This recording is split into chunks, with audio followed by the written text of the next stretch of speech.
ৰাইজৰ আশীৰ্বাদ বিচাৰি বিহালীত প্ৰাৰ্থিত্ব প্ৰত্যাশীৰ দৌৰত অনুসূচিত জাতি ছাত্ৰ সন্থাৰ কেন্দ্ৰীয় প্ৰাক্তন সম্পাদক দেৱকুমাৰ দাস। 2026 বিধানসভাৰ নিৰ্বাচনলৈ মাত্ৰ 2 মাহ বাকী থাকোঁতেই বিহালীত বলিছে নিৰ্বাচনী গৰম বতাহ।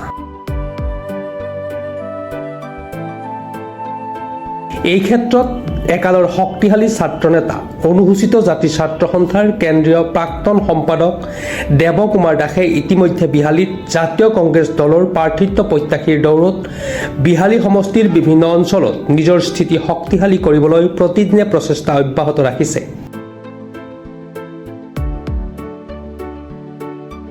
অলপতে জাতীয় কংগ্ৰেছৰ তৰফৰ পৰা বিহালী সমষ্টিৰ পৰা প্ৰাৰ্থিত্ব বিচাৰি ৰাজীৱ ভৱনত আবেদন পত্ৰ দাখিল কৰিছে।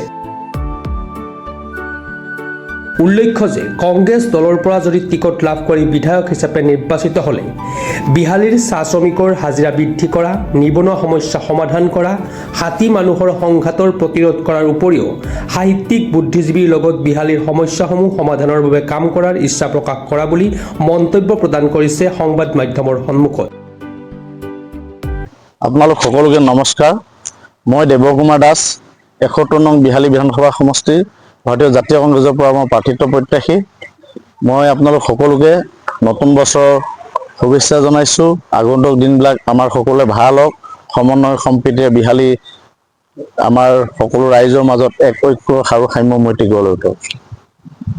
ইতিমধ্যে বিহালীত বিভিন্ন ৰাজনৈতিক দলে প্ৰাৰ্থিত্ব প্ৰত্যাশীৰ ক্ষেত্ৰত এটা যুঁজ আৰম্ভ কৰিছে। আপুনি জানিব পৰা মতে অনুসূচিত জাতিৰ কেন্দ্ৰীয় সমিতিৰ প্ৰাক্তন সম্পাদক হিচাপে আপুনি বিহালীলৈ প্ৰাৰ্থিত্বৰ কাৰণে আহিছে আৰু ইতিমধ্যে আপুনি যথেষ্ট জোৰদাৰ উৎসাহত আৰম্ভ কৰিছে।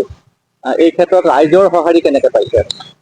মই এই ক্ষেত্ৰত ক'বলৈ যে ৰাইজৰ পৰা মই ইতিবাচক সঁহাৰি পাইছোঁ আৰু মই বিহালীৰ লগত মোৰ সম্পৰ্ক এক দীঘলীয়া সম্পৰ্ক।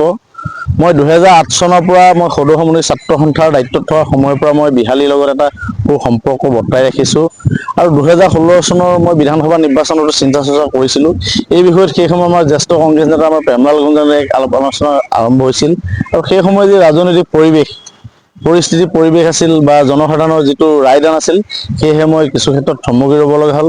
যিহেতু আদৰ্শগতভাৱে মোৰ কংগ্ৰেছৰ লগত যথেষ্ট সাদৃশ্য আছে, যিহেতু মই অনুসূচিত এটা সম্প্ৰদায়ক মই প্ৰতিনিধিত্ব কৰোঁ।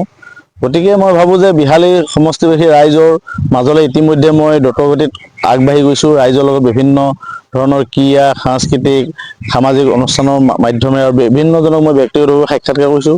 আমাৰ যিসকল অৱসৰপ্ৰাপ্ত শিক্ষক, অৱসৰপ্ৰাপ্ত বিষয়া, কৰ্মচাৰী, বিভিন্ন দল সংগঠনৰ বিষয়ববীয়া, বিহালী সমাজ জীৱনৰ লগত জড়িত থকা সকলো ব্যক্তিৰ লগতে মই সাক্ষাৎকাৰত অংশগ্ৰহণ কৰিছোঁ আৰু তেওঁলোকৰ লগত অন্তৰংগৰ আলাপ কৰিছোঁ। তেতিয়াৰ পৰা মই ভাবোঁ যে বিহালী সমষ্টিৰ ৰাইজে মোক নিশ্চয়কৈ আদৰি লৈছে আৰু অনাগত দিনত মোক ৰাইজে সঁহাৰি জনাব, মই আশাবাদী।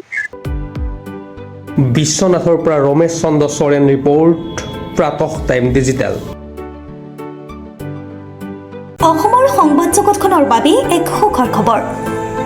আপোচবিহীন ৰাইজৰ কণ্ঠ সাপ্তাহিক কবচ পুনৰ এবাৰ অসমৰ ৰাইজৰ মাজলৈ। স্বত্বাধিকাৰী প্ৰণীতা কলিতাৰ দ্বাৰা প্ৰকাশিত আৰু আপোচবিহীন একাংশ নপুৰণি অভিজ্ঞতাপুষ্ট সাংবাদিকৰ দ্বাৰা প্ৰচাৰিত তথা eco printing press, Guwahati, Katabari, গড়চুকত মুদ্ৰিত সাপ্তাহিক কবচ এতিয়া অসমৰ বিভিন্ন প্ৰান্তত উপলব্ধ।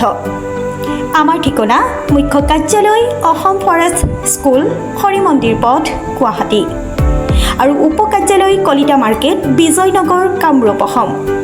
মোবাইল নম্বৰ হৈছে 9435114666 70024728113।